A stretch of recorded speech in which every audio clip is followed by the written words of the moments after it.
We're going to go overseas now to growing tensions over Ukraine. More than 100,000 Russian troops are massing near that country's border, sparking fears of an invasion. President Biden will talk with Russian President Vladimir Putin tomorrow. And Mary Bruce is standing by at the White House. First, let's go to our senior foreign correspondent, Ian Pannell, who is on the scene in Ukraine. Good morning, Ian.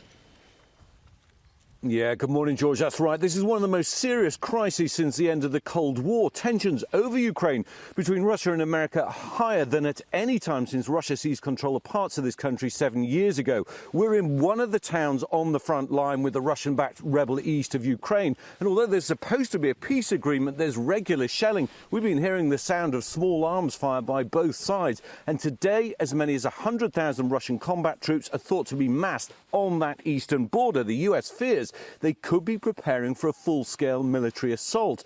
U.S. officials have been briefing the Washington Post and others with maps claiming the Kremlin's planning to launch a multi-front offensive involving as many as 175,000 troops with artillery and other equipment. George? And Ian, how's the Kremlin responding to these reports? Yeah, Russia's dismissing the claims, accusing American officials of aggravating the situation, but it's also warning of a nightmare scenario of military confrontation. What the Kremlin fears is Ukraine getting too close to the West and NATO. And I think the question this morning is whether or not Putin really plans to put troops across the border into this part of Ukraine, or whether this is just a tough negotiating tactic to try and extract concessions ahead of that crucial video summit tomorrow. Okay, and thanks very much. That summit is coming tomorrow. Let's bring in our senior White House correspondent, Mary Bruce. Mary, the White House is alarmed by these reports of Russian troops.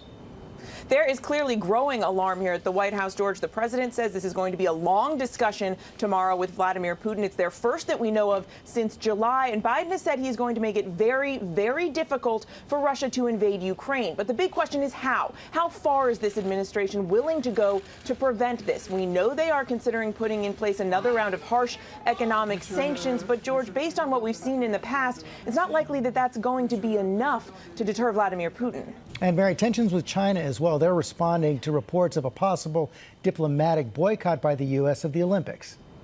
Yeah, we know this is something that the president is considering. It's called a diplomatic boycott. It means that the U.S. would not be sending official government representatives to the Olympics, but that U.S. athletes would still be able to compete. The president is reportedly expected to make this announcement this week. And China this morning, as you know, is not happy about this. They are calling this an outright political provocation. They say it is completely selfish, and they are promising firm countermeasures, George. Mary Bruce, thanks very much.